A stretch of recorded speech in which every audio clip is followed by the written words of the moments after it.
नमस्कार, स्वागत है आपका और आप देख रहे हैं अपना यूट्यूब चैनल रीमेक एडुपाल। पीठासीन पदाधिकारी के कार्य यानी प्रिजाइडिंग ऑफिसर के कार्य, इस वीडियो के माध्यम से हम आपको पीठासीन पदाधिकारी के कार्य बताने जा रहे हैं। न सिर्फ हम पीठासीन पदाधिकारी के कार्य बताने जा रहे हैं, इस वीडियो के माध्यम से आप जितने भी पोलिंग ऑफिसर हैं उनके भी कार्य जान सकते हैं। चूंकि प्रिजाइडिंग ऑफिसर जो मतदेय स्थल होता है यानी मतदान स्थल होता है उसका प्रभारी होता है, तो प्रिजाइडिंग ऑफिसर को सारे कार्य जानकारी होने चाहिए। तो इस वीडियो में आप जानेंगे कि इस चुनाव में की पॉइंट्स क्या क्या हैं, क्योंकि अगर की पॉइंट्स नहीं जानेंगे प्रिजाइडिंग ऑफिसर तो अपने काम को एग्जीक्यूट नहीं कर पाएंगे। उनको कौन कौन सी चुनौतियों का सामना करना पड़ेगा, कौन कौन से ऐसे प्रपत्र हैं जिनको उनको संग्रहण केंद्र पर जमा है, वो कौन कौन से प्रपत्र हैं जिनको जो जमा करना है उनको कितनी प्रतियों में बनाना है। उसके अलावा जो सामान्य कार्य हैं मतदान के दिन, इसको हम लोगों ने दो भाग में बांट के आपके लिए हम लेके आए हैं। एक मतदान जो होगा उसके पूर्व के दिनों में कौन कौन से कार्य करने हैं और मतदान के दिन आपको कौन कौन से कार्य करने हैं। उसके अलावा जो मतदान के दिन है, तो जो मतदान से पहले कौन से काम करने हैं, मतदान के दौरान कौन से कार्य करने हैं और आपको मतदान के बाद कौन से कार्य करने हैं। हम सामान्य कार्य भी बताएंगे और मतदान के पूर्व, मतदान के दौरान और मतदान के आपको पश्चात पेपर वर्क भी कौन कौन से करने हैं ये सारे बताएंगे। कौन कौन से प्रपत्र आपको भरने हैं, उसके कोड क्या हैं, उसके नियम कौन कौन से हैं, मशीन अगर खराब होगा तो कैसे बदला जाएगा। इन सारे प्रॉब्लम्स की अगर आपके अंदर एक समस्या है कि ये कैसे सॉल्व होगा, ये सारी के सारी जो बड़ी एक चुनौती हमारे सामने आ रही है बिहार विधानसभा के कार्य को लेकर, तो घबराने की जरूरत नहीं है। ये वीडियो थोड़ा लंबा जरूर हो सकता है, लेकिन एक वीडियो में सारे समस्याओं का हल है। तो चलिए वीडियो को शुरू करते हैं। और वीडियो को शुरू करने से पहले आपसे आग्रह करेंगे, चैनल पे पहली बार है तो चैनल को सब्सक्राइब कीजिए, कंटेंट पसंद आता है तब लाइक शेयर जरूर कीजिएगा। तो चलिए देखते हैं और एक एक करके सारी चीजों को आप जरूर देखिएगा और इत्मीनान से देखिएगा, अंत तक देखिएगा। सारी डिटेल्स हम आपको लेके आएंगे, मशीन से संबंधित, प्रपत्र से संबंधित सारी बातें आपको बताएंगे। चलिए देखते हैं और समझते हैं। सबसे पहले हम जानते हैं कि पोलिंग पार्टी जो गठन होता है वो चार प्रकार के हैं। पीठासीन जो आप स्वयं है, मतदान पदाधिकारी 1, मतदान पदाधिकारी 2, मतदान पदाधिकारी 3। और ध्यान रखिए ईवीएम और वीवीपैट के संचालन की जानकारी इन सभी को होना जरूरी है। अब जानेंगे की पॉइंट्स की, कौन कौन से की पॉइंट्स इस चुनाव में आपको है और प्रमुख बातें कौन है। मतदान का समय सुबह 7 बजे से लेकर शाम के 7 बजे तक है। पीसीसीपी का पद जो पहले होता था वो समाप्त हो गया है। लिफाफे जो पहले 4 हुआ करती थी उनकी संख्या 6 हो गई है। और कौन से लिफाफे में कौन कौन से प्रपत्र रखे जाते हैं इसके लिए मैंने एक अलग सा वीडियो बनाया है, अगर उसको यहाँ समाहित करता है तो वीडियो लंबा हो जाता है। हम प्रपत्र वो संख्या जानेंगे, लिफाफों की संख्या। उसके बाद स्ट्रिप सील पहले होता था जिसमें एबीसीडी वाली व्यवस्था होती थी, वो नहीं है, केवल ग्रीन पेपर सील है सीलिंग के लिए। उसके बाद आपको पीओ का जो कंट्रोल एरिया पहले 200 मीटर का होता था वो अब 100 मीटर का हो गया। बूथ पर मोबाइल होल्डर लगेगा। उसके अलावा पहचान की संख्या पहले 11+1 हुआ करती थी, अब 12+1 हो गई है। ईपिक और नॉन ईपिक यानी आईडी, कोई अन्य आईडी जो होगा 12 होगा और ईपिक 1 होगा। उसके अलावा आपको नोटा है इसमें। पूर्व के भी कुछ चुनाव जो पहले कुछ चुनाव हुए हैं जो कुछ में नोटा नहीं होते थे, तो जानकारी आपको होनी चाहिए कि नोटा इसमें है। उसके अलावा पोलिंग एजेंट की जो अर्हता है, यानी जो पोलिंग एजेंट जिसे आप नियुक्त करेंगे प्रपत्र 10 के माध्यम से, वो पोलिंग एजेंट उस विधानसभा के किसी भी आपको बूथ का वोटर होना चाहिए। जरूरी नहीं है कि जहां मतदान कराने गए हैं वहीं का वोटर हो, वो पूरे विधानसभा में कहीं का हो सकता है। ये बड़ा बदलाव है।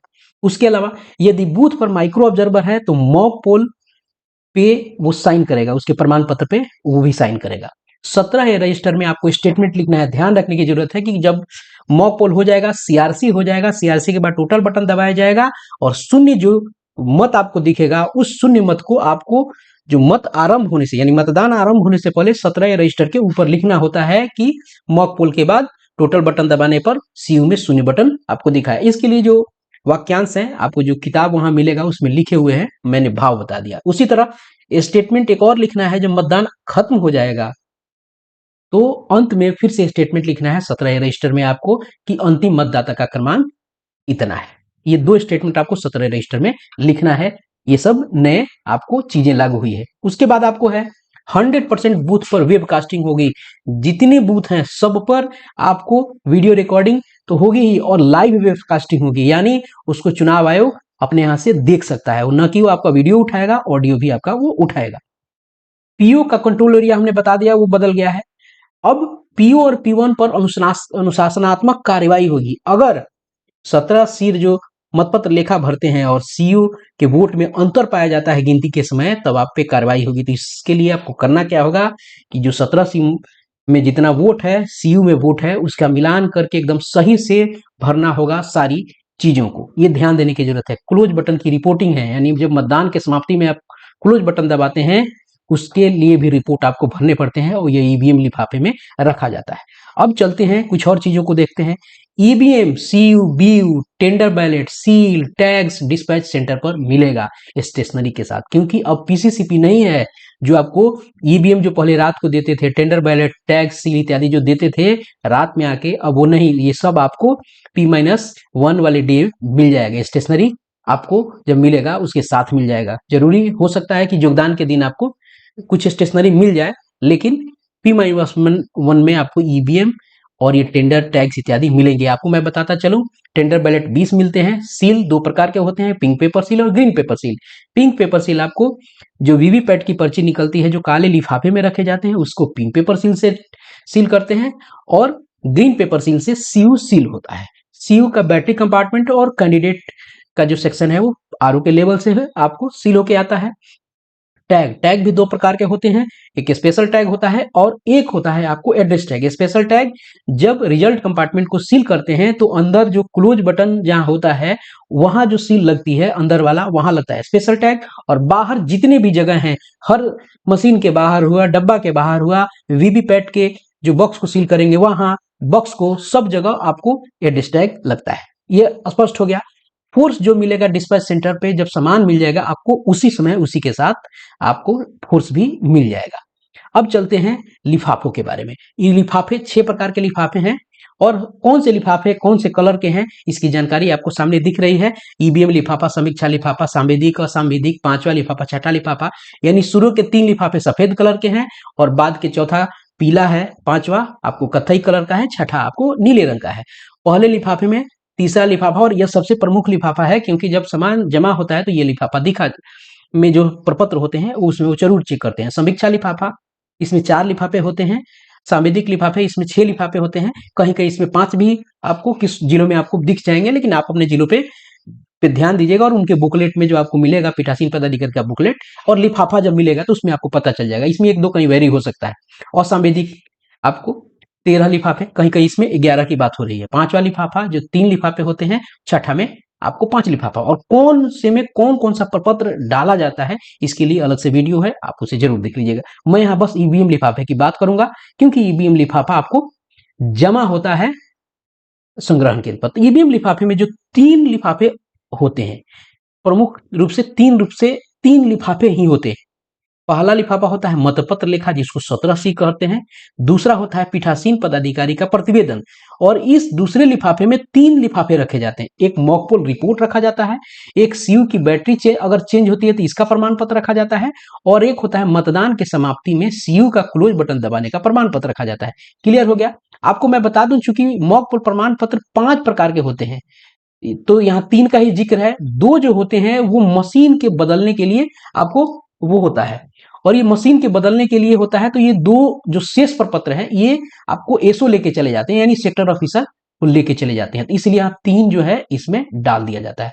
स्पष्ट है। तीसरा क्या है, वीवीपैट जो पर्ची निकलती है वो काला लिफाफा में रखा जाता है और डिब्बा में उस काला लिफाफा को रखा जाता है और उसे पिंक पेपर सील से सील किया जाता है। ये ईवीएम लिफाफा जिसको आपको जानना जरूरी था, क्योंकि जब मशीन जब जमा होती है तो ये प्रपत्र जरूर खोल के देखे जाते हैं। प्रमुख रूप से जमा सारे प्रपत्र होते हैं, सारे लिफाफे होते हैं, लेकिन इसको प्रमुख रूप से आपको खोल के देखा जाता है ईवीएम लिफाफा को।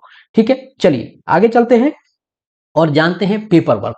पेपर वर्क जो अभी हम आगे बताएंगे, हम इस वीडियो में आगे बताएंगे। मान लीजिए कि प्री पोल है, यानी पोल से पहले कौन से आपको काम पेपर वर्क में करने हैं। पोल ड्यूरिंग पोल, यानी पोल के दौरान कौन से काम करने हैं, और पोस्ट पोल यानी जब पोल खत्म हो जाता है तब कौन से पेपर वर्क के काम हम आपको करने होंगे, आप करेंगे। इसको हम वीडियो में आगे इस पे बात करेंगे। चलिए पहले देख लेते हैं इन सब पे बात करने के पहले ईवीएम। ईवीएम का कनेक्शन कैसे हुआ ये ध्यान दे दीजिए। ईवीएम का कनेक्शन ऐसे ही उल्टा व्यवस्था से देखना होता है। वैसे इसका रूल वी और सी होता है। बैलेट बैलेट जुड़ता है आपको वीवीपैट से और वीवीपैट जुड़ता है कंट्रोल यूनिट से। यानी बी से बैलेट यूनिट, वी से वीवीपैट और सी से कंट्रोल यूनिट। इस तरह से काम करता है। मान लीजिए कि कहीं कैंडिडेट बैलेट यूनिट आपको पता है 16 लोगों के वोट होते हैं, मान लीजिए कहीं ज्यादा हो गए तो यहां बताया गया कि मान लीजिए 3 है, 3 बैलेट यूनिट, तो तीसरा बैलेट यूनिट दूसरे बैलेट यूनिट से जुड़ता है और दूसरा बैलेट यूनिट पहले से जुड़ता है और फिर वही क्रम आपको फिर वीवीपैट और सी, ये क्रम आपका चलता है कनेक्शन का। अब बैठने की व्यवस्था कैसे है? बैठने की व्यवस्था आपको दिख रहा है, ये आपको चूंकि ये मानक मानचित्र है, इधर से वोटर आया, P1 के पास आया, P2 के पास आया, P3 के पास आया, बैलेट दिया, फिर कंपार्टमेंट में गए, ये वोट दिया, यहाँ मशीन रखा होगा, यहाँ रखा होगा वीवीपैट, यहाँ इसके बगल में रखा होगा आपको बी वीवीपैट। आप देख लीजिए मैं लिखता हूं, इसी तरह से ध्यान रखिएगा। ऐसे ही आप भी वैसे ही लगाइएगा। फिर यहाँ वोट दिया और फिर दूसरे से गेट से निकल के बाहर चला गया। गेट से जहां बाहर निकल रहा है वहां प्रिजाइडिंग ऑफिसर की सीटिंग अरेंजमेंट है। अब एक बार देख लेते हैं छोटे वीडियो के माध्यम से कि कैसे ये वर्क करता है, आपको पूरा का पूरा जो चुनाव के काम कैसे काम करते हैं, चलिए देख लेते हैं।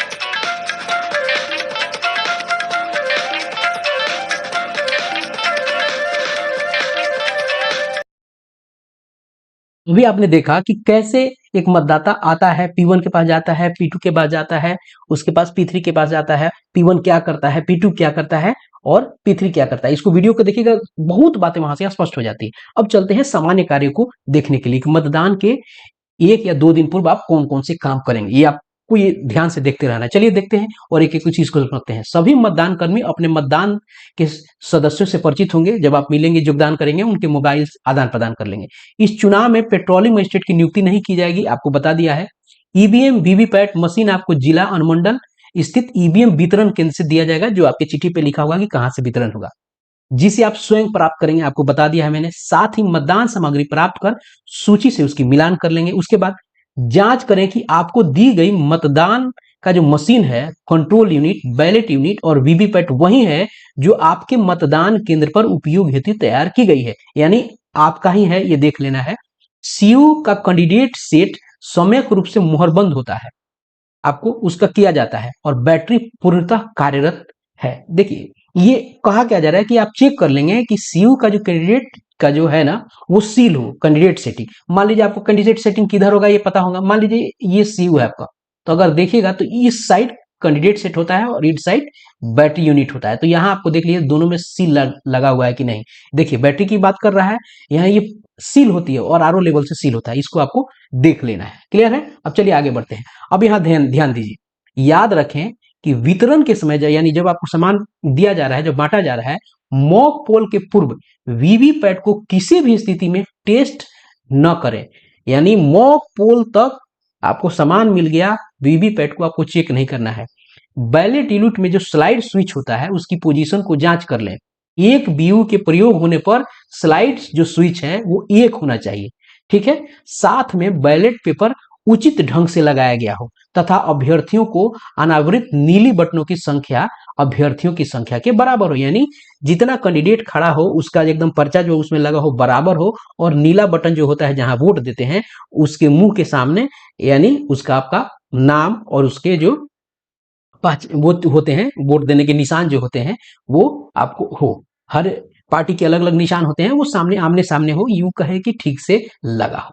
आगे है अभ्यर्थियों की संख्या बराबर हो। विसंगति पाए जाने पर तत्काल अपने सेक्टर मजिस्ट्रेट या रिटर्निंग पदाधिकारी को आपको सूचित करना है। किसी भी परिस्थिति में आप या आपके मतदान अधिकारी बैलेट यूनिट को न छेड़े। आपको छेड़ना नहीं है उसको, न कनेक्शन करना है, न किसी चीज को छेड़ना है। अगर दिख रहा है कि इधर उधर थोड़ा है, ठीक से पर्चा नहीं लगा है, चाहे सीयू का आपको कैंडिडेट सेटिंग और बैटरी सेटिंग सील नहीं है, तो इसकी सूचना आपको दे देनी है। अब चलते हैं आगे का।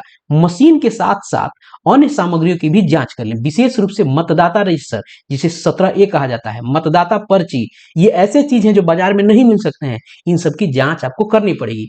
Green pepper seal, pink paper seal, special tag, आपको ब्रेल प्रपत्र यानी जो अंधे लोगों के लिए जो होता है, निवेदक जिसे टेंडर मत पत्र कहा जाता है, ये ध्यान रखिएगा, टेंडर को निवेदित कहा जाता है, चैलेंज को आपको अभ्यक्षेपित कहा जाता है। Arrow cross rubber mark, stamp pad, अमीट स्याही, बूथ संख्या का प्रभेदक चिन्ह मार्क, मेटल सील, निर्वाचक नियमावली की चिन्हित प्रति एवं सामान्य प्रति संबंधित बूथ का, लिफाफा और सभी आवश्यक फॉर्म या प्रपत्र की जांच जरूर कर ले, मिलान जरूर कर ले। हो सके तो प्राप्त लिफाफों को अलग अलग बंडल बनाने, जो भी बिल आपको लिफाफे मिल रहे हैं उसका अलग अलग बंडल आप बना लें। अपने मतदान केंद्र के लोकेशन और रूट चार्ट की जानकारी सही सही आप प्राप्त कर लें। देखिए मतदान के पूर्व आपको क्या क्या काम करना है देख लीजिए। अब मतदान के दिन, एक दिन पहले उसको देखिए। ससमय प्रशासन और आवंटित सुरक्षा बल और वाहन द्वारा निर्धारित बूथ पर पहुंचना है आपको।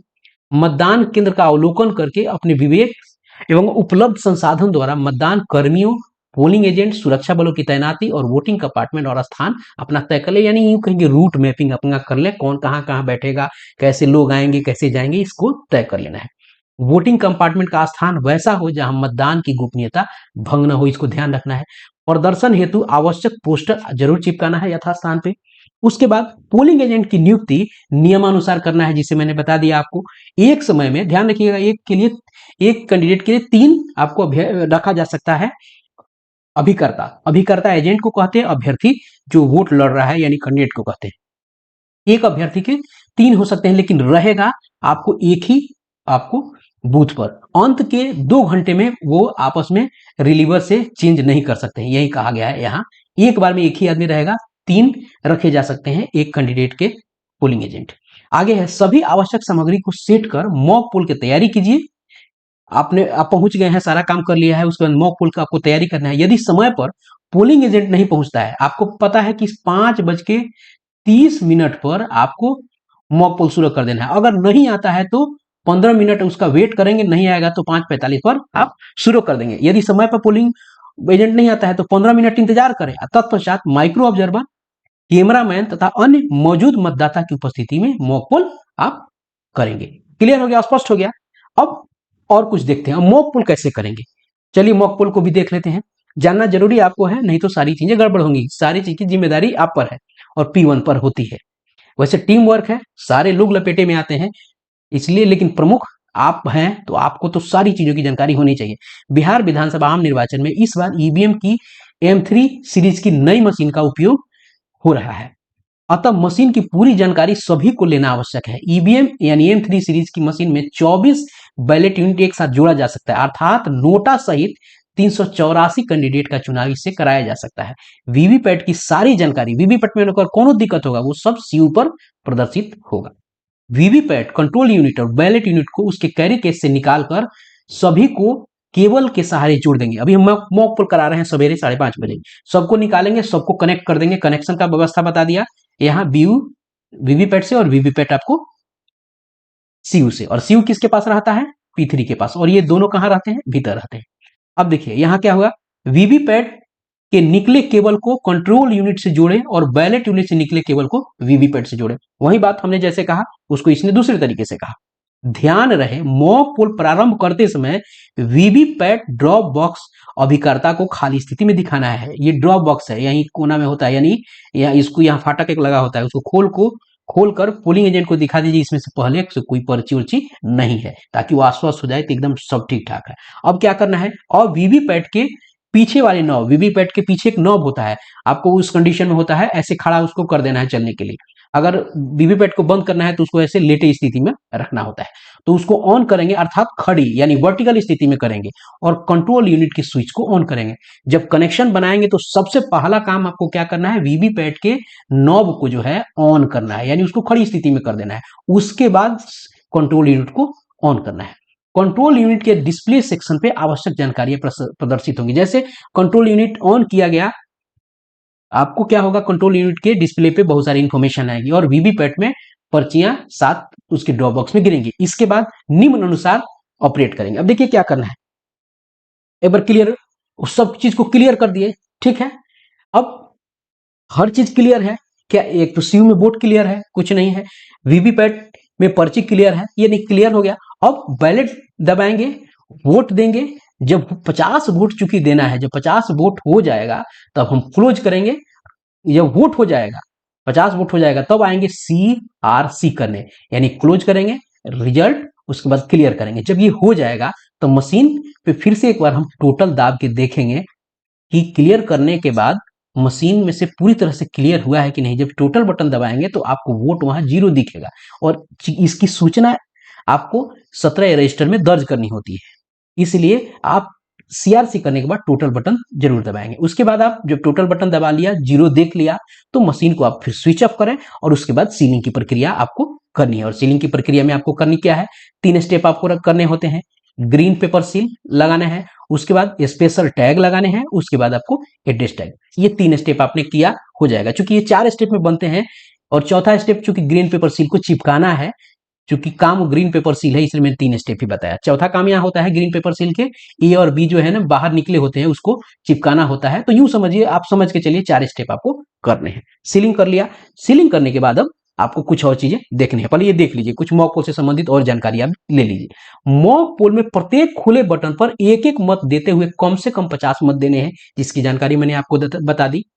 स्विच ऑफ करने के बाद वीवीपैट से पर्ची निकालेंगे। अब सीलिंग की प्रक्रिया हम कर रहे हैं, सीयू को और वीवीपैट को सील करने की व्यवस्था चलिए समझते हैं। अब वीवीपैट से पर्ची निकलेगा, मॉक पोल में किए गए वोट से मिलान करेंगे। मॉक पोल में जितना वोट हुआ है, किसको कितना वोट दिया गया, उससे मिलान करेंगे और उस पर्चियों के पीछे मॉक पोल स्लिप की मुहर लगाकर काले लिफाफे में मुहर बंद कर ली। काला लिफाफे में रहेंगे, रखेंगे और उस लिफाफे को हम मुहर बंद कर देंगे और उस मुहर बंद करके पिंक पेपर सील से सील करेंगे। इसके बाद वीवीपैट के खाली ड्रॉप बॉक्स अभिकर्ताओं को हम दिखाएंगे खाली स्थिति में और उनको दिखाकर वीवीपैट और सीयू को वास्तविक मतदान के लिए सील करेंगे। क्लियर हो गया? मॉक पोल कराया, CRC कराया, CRC करके हमने टोटल बटन दबा के सीयू में दिखा दिया कि 0 वोट है। फिर वीवीपैट में हमने पर्ची इसमें से निकाली, इस पर्ची को सील करके काले लिफाफे में रखकर उसको पिंक पेपर सील से डब्बा को सील कर दिया। फिर इसको खाली दिखाया और यहाँ 0 हमने दिखाई दिया। जब ये हो जाएगा, पोलिंग एजेंट आश्वस्त हो जाएंगे, तो इसको हम सील करेंगे। सील की व्यवस्था आपको बताई ही। चलिए, मॉक पोल प्रमाण पत्र भरने के बाद अब वास्तविक मतदान के लिए मशीन को ऑन करेंगे। आगे है वीवीपैट यानी voter verifiable paper audit trail, electronic voter machine से जुड़ा एक स्वतंत्र प्रिंटर सिस्टम है। चूंकि आप जब देखिएगा तो इसको प्रिंटर कहा जाता है, चूंकि ये छापता है, जो मतदाताओं को यह सत्यापित करने की अनुमति देता है कि उनके वोट उनकी इच्छा अनुसार ही डाले गए हैं। यानी जिस छाप को उन्होंने वोट दिया है, उसी छाप को और उसी अभ्यर्थी को आपको वोट गया है। क्योंकि वो प्रिंटर है, छाप के पर्ची गिराता है। जब वोट डाला जाता है तो वीवीपैट प्रिंटर पर एक पर्ची प्रिंट होती है, जिस पर उम्मीदवार का क्रमांक, नाम और चुनाव चिन्ह 7 सेकंड के लिए पारदर्शी खिड़की के माध्यम से दिखाई देता है, यानी उसके डिस्प्ले पे दिखता है।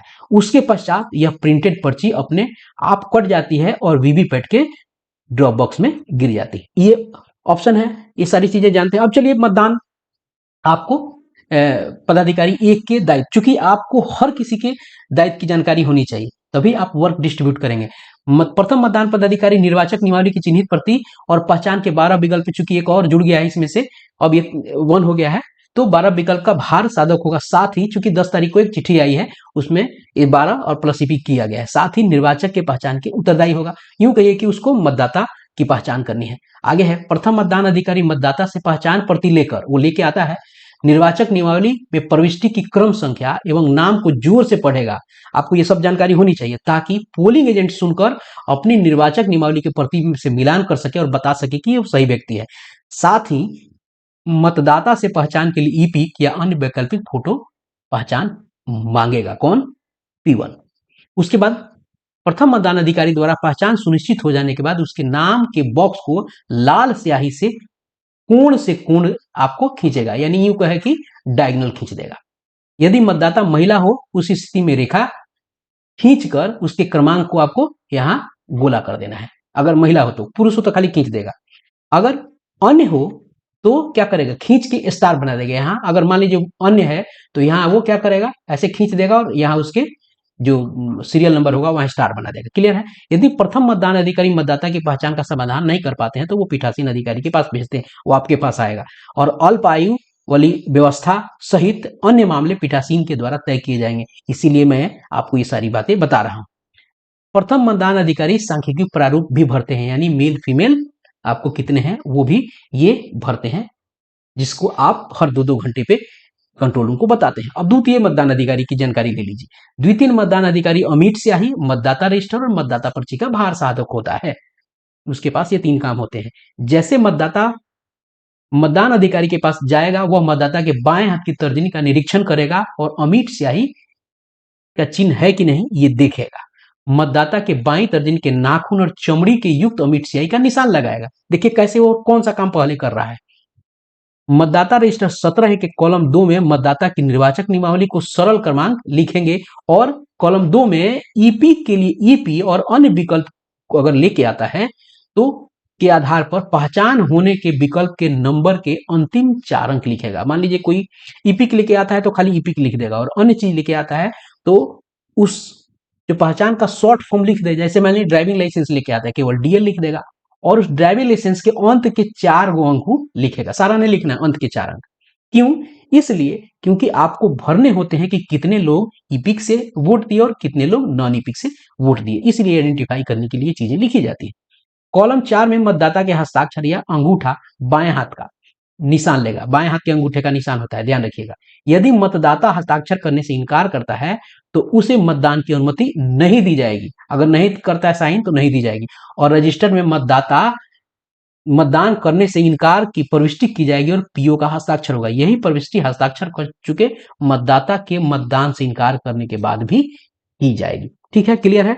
अब मतदाता पर्ची तैयार कर मतदाता को जारी करेंगे। उसके बाद क्या करेगा, मतदाता पर्ची छोटा सा रहता है, उसे वो तैयार करके वो आगे भेज देगा। अब तृतीय मतदान अधिकारी जो P3 होता है वो कंट्रोल यूनिट का भार साधक होता है, यानी उसका वो मालिक होता है, यानी उसके पास यही काम होता है, यानी कंट्रोल यूनिट उसके कंट्रोल में रहता है, उसका दायित्व है। तृतीय मतदान अधिकारी पीठासीन पदाधिकारी के पास बैठेगा, बाएं तर्जनी पर अमिट स्याही के चिन्ह की जांच करेगा तथा मतदाता पर्ची को मतदाता से प्राप्त कर अपने पास सुरक्षित करेगा। यह क्या करेगा, वो बाएं तर्जनी पे उसका अमिट स्याही लगा है वो देखेगा और मतदाता पर्ची ले लेगा और कंट्रोल यूनिट के बैलेट बटन को दबाकर मतदान यूनिट को वोट के लिए तैयार करेगा। आगे है, मतदाता को मत रिकॉर्ड करने के लिए मतदान कक्ष में भेजेगा। तृतीय मतदान पदाधिकारी मतदाता के वापस लौटने तक उसके बाईं तर्जनी पर अमिट स्याही की चिन्ह की जांच करेगा। फिर वो लौट के आता है तो जांच करेगा कि जो स्याही लगी थी कहीं मिटा तो नहीं दिया है। यदि अंतिम वोटर बैलेट दबा दिए जाने के बाद मत देने से इनकार करता है तो सीयू को स्विच ऑफ कर वीवीपैट का कनेक्शन हटा लेंगे, फिर सीयू को ऑन कर क्लोज बटन आपको करेंगे। कहा क्या जा रहा है कि अगर अंतिम वोटर आता है अब मत देने से इनकार करता है तो क्या किया जाएगा, सीयू का स्विच ऑफ कर दिया जाएगा और वीवीपैट का कनेक्शन हटा लेंगे, फिर सीयू को ऑन करेंगे और तब उसका क्लोज बटन दबाएंगे, क्योंकि क्लोज बटन आपको दबाना है मतदान के अंत में।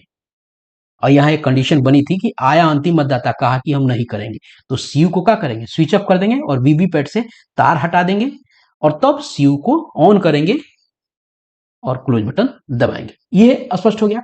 अब देखिए मतदान पदाधिकारी का दायित्व, चूंकि ये सारे दायित्व जो है ये मतदान पदाधिकारी के ही हैं, लेकिन काम लोग कर रहे हैं, लेकिन जिम्मेदारी पीठासीन पदाधिकारी की है। चलिए और कौन कौन से काम उनको खुद करने होते हैं ये देखिए।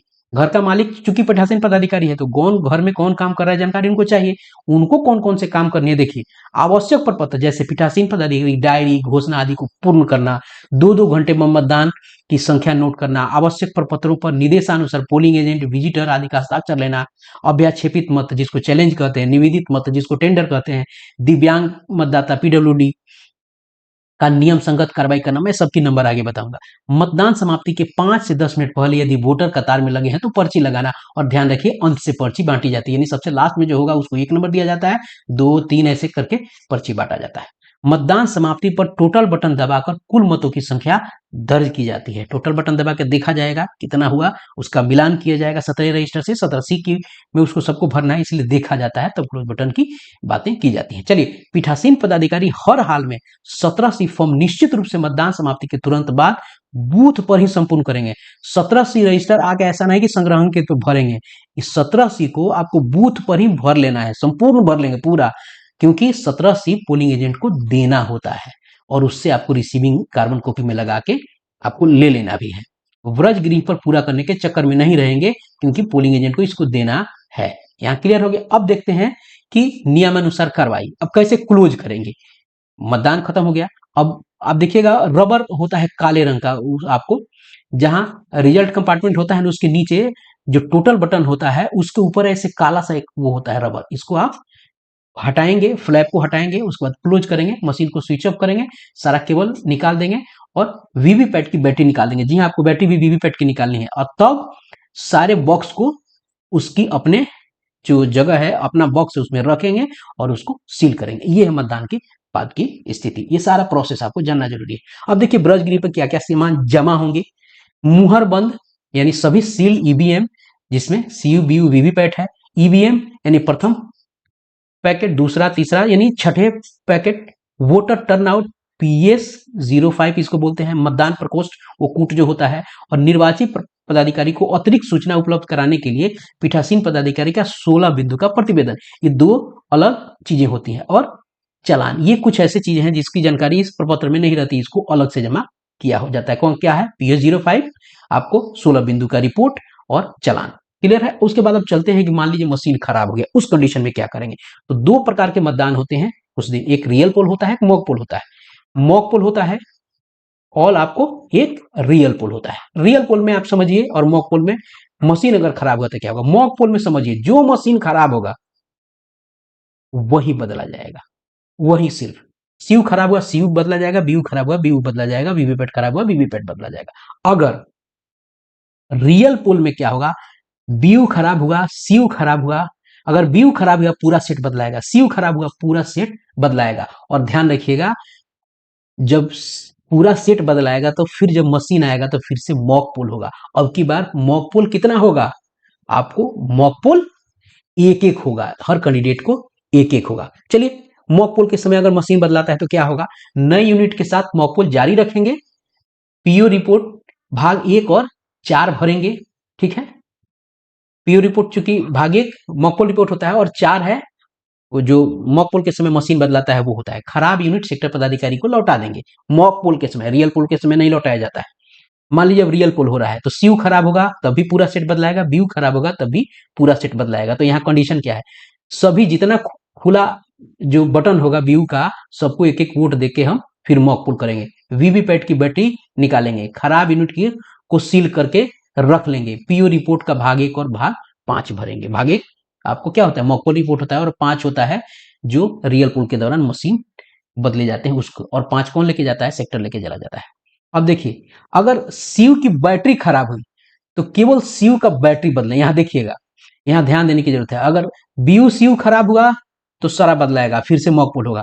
लेकिन अगर सीयू की बैटरी खराब होती है तो मॉक पोल नहीं होगा, आपको केवल सीयू का बैटरी बदलाएगा। और पीओ का रिपोर्ट भाग 2, मैं बताऊंगा पीओ की रिपोर्ट में कितने भाग, आपको शुरू में बता भी वैसे दिया था। अब चलिए, वीवीपैट अगर खराब हो जाए तो केवल वीवीपैट बदलाएगा, कोई मॉक पोल नहीं होगा। वीवीपैट की बैटरी निकालें, वीवीपैट को सील कर रखें और पीओ रिपोर्ट 5 आप भरेंगे। ध्यान रखिएगा, वीवीपैट जो पुराना वाला भी आप रखेंगे, क्योंकि उसमें कुछ ना कुछ पर्ची हुई होंगी, उसकी आप बैटरी भी निकाल लेंगे पुराने वाले का। ठीक है, और फिर नए वाले को आप स्टार्ट करेंगे और पीओ रिपोर्ट 5 भरेंगे। वीवीपैट की बैटरी खराब हो तो केवल वीवीपैट की बदलेंगे, कोई मॉक पोल नहीं होगा। मॉक पोल आपको सीयू बीयू बदलने पर ही होगा, वीवीपैट अगर बदलाता है तो नहीं होगा, चाहे उसका बैटरी बदले और चाहे वीवीपैट पूरा मशीन बदलाए। क्लियर हो गया। चलिए, ये मशीन अदला बदली हो गया। अब चलते हैं कुछ बातों पर, पेपर वर्क पर, प्री पोल, ड्यूरिंग पोल और पोस्ट पोल। अब जानते हैं पेपर वर्क कौन कौन से हमको करने हैं। अब देखिए, प्री पोल, प्री पोल में कौन हमको काम करने हैं। प्री पोल में क्या आपको हो सकता है, लिफाफा और अन्य पर्पज जो प्राइमरी सूचना है वो भर जाएगा। जो प्राइमरी आपको सूचना मिल गई है, ये सूचना थोड़ा सी इसको ऐसे लिखते हैं, अभी तक आपको अपना बूथ नंबर मिल गया होगा, विधानसभा नंबर मिल गया होगा, कौन से संसदीय क्षेत्र में गए ये सब नंबर मिल गया होगा।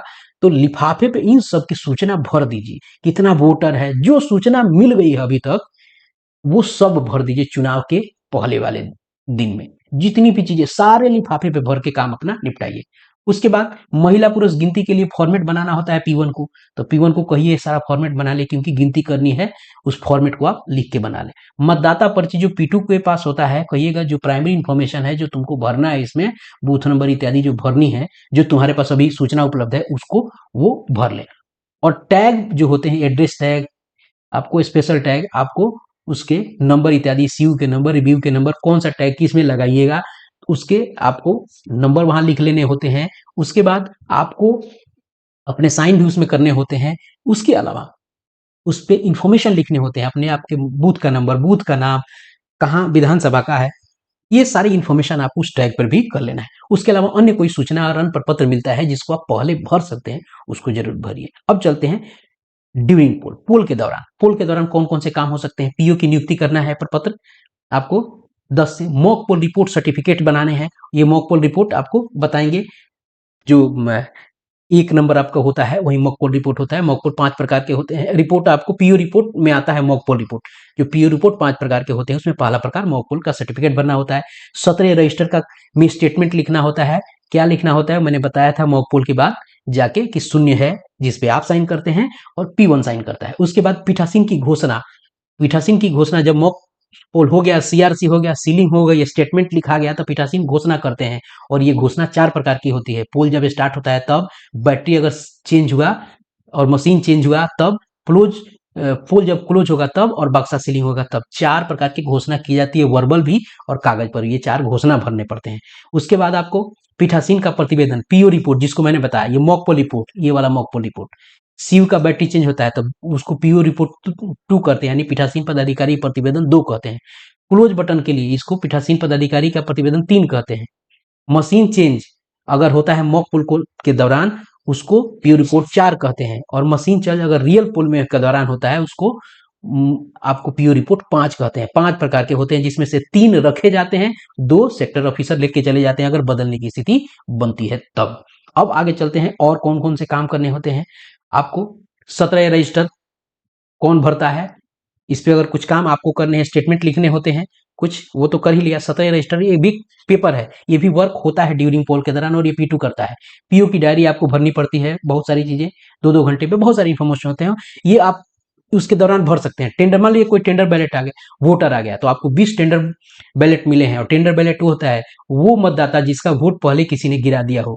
तो चूंकि वो वोटर जेन्युइन वोटर है, तो उसके लिए टेंडर बैलेट के माध्यम से उसको वोट कराया जाता है, और उसके लिए 17 भी फॉर्म भरे जाते हैं। कोई चैलेंज वोटर हो गया कि कोई वोट करने आया और पोलिंग एजेंट ने चैलेंज कर दिया, तो पोलिंग एजेंट को कहा जाता है तो 2 रुपए का आप चालान कटाइए, इसके लिए 2 रुपया आप जमा कीजिए, तब चैलेंज के लिए 14 नंबर फॉर्म भराएगा, उसकी जांच होती है। तो चैलेंज वोटर के लिए पेपर 14 भरा जाता है। ESD घोषणा, एब्सेंट, शिफ्टेड, अगर कोई आ गया उसके लिए घोषणा के लिए 16 भरा जाता है। अगर कोई आता है तो इसके लिए प्रपत्र ये काम किया जाता है। अगर आ जाता है कोई व्यक्ति तो उसको लिए फॉर्म भरवाया जाता है, उससे घोषणा कराया जाता है, तब उसके लिए वोट की व्यवस्था की जाती है। ध्यान रखना है कि ESD के लिए जब कराया जाता है तो उसका साइन के साथ साथ उसके अंगूठे का निशान भी कराया जाता है, और उसकी वीडियोग्राफी कराई जाती है। चलिए, उसके बाद और कौन कौन से काम है, और काम आपका है EDC 12 का, इलेक्शन ड्यूटी 12 का, अगर इस तरह की स्थिति बनती है तो फॉर्म भरना पड़ता है। PW, पर्सन विद डिसेबिलिटीज, अगर कोई उसके साथ व्यक्ति आता है उसका सहायता करने के लिए, तो उसकी एक घोषणा की जाती है 14 क के माध्यम से, और ध्यान रहे वो 18 वर्ष से ऊपर होना चाहिए। विजिट सीट, जो लोग कोई आगंतुक आता है आपके बूथ पे, उससे विजिट सीट पे उससे दस्तखत कराई जाती है। ये सब ड्यूरिंग प्रॉक्सी वोटर।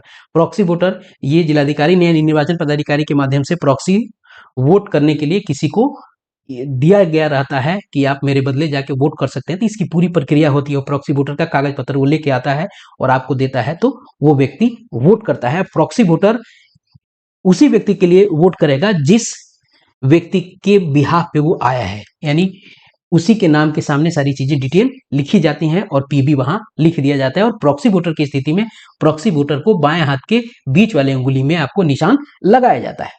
नियम 49 एम, 49MA, 49MO, ये क्या है आगे हम जानेंगे। इसके जिक्र आपको PU की डायरी में करनी पड़ेगी, तो इसको हम आगे बताते आपको चलेंगे। पहले ये जान जाइए कि इस काम ये अगर स्थिति बनती है 49 MA MO की, तो ये भी ड्यूरिंग पोल ही ये सब फॉर्म भरने पड़ते हैं। अगर ये चीज जरूरत नहीं पड़ती है तो इन सबको फॉर्म को बस हम क्रॉस कर देते हैं, आपको नॉट अप्लीकेबल लिख देते हैं। अब बात आती है पोस्ट पोल। जब पोल खत्म हो गया उसके बाद आपको कौन काम करना है? उसके बाद आपको करना क्या है कि 17C भरकर सभी पोलिंग एजेंट को दे देना है। अभी हम लोगों ने देखा कि इसको बूथे पे भरना है, 17C सबको भरेंगे और मिलान कर लेंगे कि सीयू में और वो बराबर है कि नहीं, वो दोनों बराबर होने चाहिए। सभी 6 लिफाफे हैं, उन सारे प्रपत्रों को आपको भरने हैं। उसमें जो जो भी प्रपत्र रखे गए हैं, PS05 बताया गया है कि ये जिसको वोटर टर्नआउट रिपोर्ट कहते हैं, इसको भरना होता है। चालान आपको भरने होते हैं, 3 प्रति में भरा जाता है। ये पोस्ट पोल में काम, यानी पोल खत्म हो गया, क्लोज बटन दबने के बाद ये सारी चीजें की जाती है। घोषणा भी चूंकि वो पोस्ट पोल के थोड़ा सा पहले होता है। अब देखिए प्रपत्र और उनके कोड और नियम क्या है। अब चलिए देखते हैं प्रपत्र के नियम। 17 रजिस्टर, मतदाता रजिस्टर इसको कहते हैं। 17 का उम्मीदवार की सूची होती है, कौन कौन लोग लग रहे हैं। टेंडर वोटर का जो कोड होता है 17 भी होता है। चैलेंज वोटर 14 होता है। ASD का घोषणा को 16 कहा जाता है। उसके अलावा आपको EDC 12 का होता है। PWD 14 का होता है। पोस्टल बैलेट 12 जो आपको मिला होगा अपना वोट पोस्टल बैलेट से भरने के लिए ट्रेनिंग में, वो 12 होता है। ध्यान रखिएगा, जब आप किसी व्यक्ति के मतदाता सूची में 12 PB लिखा हुआ है तो समझिए उस व्यक्ति को पोस्टल बैलेट इशू है और आप उसको वोट नहीं करने दे सकते हैं। मत पत्र लेखा 17C सबसे इंपॉर्टेंट प्रपत्र। पोलिंग एजेंट की नियुक्ति का जो होता है वो प्रपत्र 10 होता है। उसके अलावा आप जानिए test vote 49M। Test vote वो होता है कि कोई वोटर आया और उसने वोट दिया और कहा कि मैं छाप जिस पे वोट दे रहा हूं दूसरे को जा रहा है, तो उस कंडीशन में उसको समझाया जाता है। अगर नहीं मानता है तो कहा जाता है चलिए टेस्ट वोट करेंगे, यानी परीक्षण मत करेंगे। तो फिर से दोबारा से सारी एंट्री कराई जाती है और दोबारा जब वोट उसे दिलवाया जाता है तो अभियुक्ति कॉलम में लिखा जाता है टेस्ट वोट, और ये टेस्ट वोट आपको 17C में घटाया जाता है और इसलिए उससे घोषणा कराई जाती है और एक फॉर्म भरवाया जाता है जिसको 49MA कहा जाता है। अब हो गया मत देने से कोई व्यक्ति इनकार किया, अभी कुछ देर पहले दिखा था, मानिए सारा काम करा लिया और जब अंदर गया वोटिंग करने के लिए मशीन के पास तक आता है वोट नहीं देंगे, तो उससे 49MO फॉर्म भरवाते हैं। एक व्यक्ति है जो आके अफरा तफरी मचाता है, मतदान में बाधा उत्पन्न करता है, तो 49M फॉर्म भरा जाता है उसके लिए। ये आपको कुछ प्रपत्र और नियम आपको थे। अब कुछ चुनौतियां आएंगी, सामान्य आएंगी और मशीन से संबंधित। वो कौन कौन सी चुनौतियां आएंगी आपको बता देते हैं। सामान्य चुनौतियां कौन से हैं? प्रॉक्सी वोटर आएगा, बता दिया। प्रॉक्सी वोटर कौन से होते हैं, वो भी एक चुनौती ही है एक तरह से, आपको बताया था। फिजिकल पर्सन विथ डिसेबिलिटीज बता दिया कौन कौन से प्रपत्र भरने होते हैं। अंधे दिव्यांग इसके साथ आते हैं। टेंडर वोट बताया है, टेंडर वोट किसे कहते हैं। चैलेंज वोट, ये सारे के सारे चुनौती वाले कार्य हैं पेपर वर्क में। उसके बाद ESD की घोषणा, ये सब चुनौती वाले कार्य हैं। उसके बाद अगर देखा जाए मशीन से संबंधित क्या चुनौती हो सकती है, तो लिंक एरर आ सकता है। अगर आता है तो आप इसे ठीक कर सकते हैं। तार का कहीं लिंक टूट गया है, यानी कनेक्शन डिस्कनेक्ट हो गया है, तो मशीन को बंद करके फिर से उसको लिंक कर देंगे। उसके बाद प्रेस एरर, कोई बटन BU का बटन दब गया है तो आप मशीन को ऑफ करके जो वहां लोग हैं पोलिंग एजेंट को इन्फॉर्मेशन देके, चूंकि 49 टीम के माध्यम से पोलिंग एजेंट जो है प्रिजाइडिंग ऑफिसर है बूथ के अंदर जा सकता है, उसको इतना है और सूचना देकर कि प्रेस एरर आ रहा है, लोगों को लेके जा सकता है, जो लोग आपको उसके लिए दायित्व के लिए निर्धारित किए गए हैं। उसके बाद आता है इनवैलिड। आता है इनवैलिड सामान्यतः उस समय आता है जब CRC ठीक से नहीं होता। ये सबसे पहले शुरू में आता है इनवैलिड। बीच में अगर इनवैलिड आए तो आप कुछ नहीं कर सकते हैं। और इनवैलिड आता है अक्सर रियल पोल के पहले वोट के, मतलब यानी CRC ठीक से नहीं हुआ है, ये है कहानी। बीच में रियल पोल में इनवैलिड आता है तो कुछ नहीं कर सकते हैं, एक बार कनेक्शन वक्शन इत्यादि आप चेक करने के अलावा। उसके अलावा वीवीपैट के एरर में आपको 2.6, 2.7, 2.8, 2.9 और 2.10 के एरर आते हैं। 2.6 कटर एरर होता है, 2.7 फॉल एरर होता है और 2.8 प्रिंटर एरर होता है, 2.9 कंट्रास्ट एरर होता है, 2.10 लेंथ एरर होता है। आप इसमें से मात्र 2.9 में ही कुछ कर सकते हैं। और इसमें यह होता है कि कंट्रास्ट एरर इसलिए आता है कि वीवीपैट के स्क्रीन पे सीधी कोई लाइट पड़ रही होगी, तो आप इसको थोड़ा सा इस तरह से कर सकते हैं कि सीधी लाइट पड़ सके। और सब एरर में आप कुछ नहीं कर सकते हैं, आपको सीधे कॉल करना होगा सेक्टर को, उसके लिए टेक्नीशियन आएंगे और उसको ठीक करके जाएंगे। जो भी व्यक्ति आएंगे उसके लिए जो दायित्व वाले वो जो व्यक्ति होंगे वो आपको ठीक करके जाएंगे। अब जानते हैं कि कितने प्रति में जमा होंगे कुछ प्रपत्र, चलिए इसको देख लेते हैं और जानते हैं कि कितने में जमा होंगे। 17C 2 प्रति में जमा होंगे। बनाते कई सारे हैं लेकिन जमा करेंगे हम अगर संग्रहण केंद्र पे 2 प्रति जमा होगी, क्योंकि पोलिंग एजेंट को इसको देने होते हैं तो कई प्रति बनाने पड़ते हैं, लेकिन जमा भी इसकी 2 प्रति होती है। घोषणा भी 2 प्रति में होता है, डायरी भी 2 प्रति में, पीयू रिपोर्ट्स भी 2 प्रति में बनाए जाते हैं। उसके अलावा अन्य कोई आदेश होता है और अन्य कोई प्रपत्र मांगे जाते हैं कि 2 प्रति में, तो उसको जरूर 2 प्रति में बना के दिया जाए। चालान भी आपको जमा किए जाते हैं तो उसके 3 कट्टी होते हैं, वो आपको उस तरह से की जाती हैं। तो यह था पोलिंग ऑफिसर्स की आपको सारी जानकारी जो मतदान के दिन उनके द्वारा आपको एग्जीक्यूट किए जाते हैं। और पीठासीन अधिकारी के कार्य, पीठासीन अधिकारी चूंकि बॉस होता है बूथ का, तो उनके क्या कार्य हैं, उनके क्या दायित्व हैं, और उनके अंदर जो पीठासीन पदाधिकारी के अंदर जो पोलिंग ऑफिसर है उनके कार्य क्या होते हैं, कौन कौन से चीजें कैसे एग्जीक्यूट की जाती हैं, सबकी जानकारी इस एक वीडियो के माध्यम से आप तक मैंने प्रयास किया कि पहुंच जाए। आशा है कि आपको ये वीडियो पसंद आया होगा। वीडियो पसंद आया तो लोगों के साथ शेयर कीजिए। क्यों शेयर कीजिए? क्योंकि बहुत सारे ऐसे नए लोग आए हैं जो पहली बार पीठासीन पदाधिकारी के दायित्व में जा रहे हैं, तो उनको इससे सहायता मिले। अगर वीडियो अच्छा लगा है तो कमेंट बॉक्स से पृष्ठ पोषण जरूर कीजिए, फीडबैक अपना जरूर दीजिए। अपना ख्याल रखिए। जय हिंद।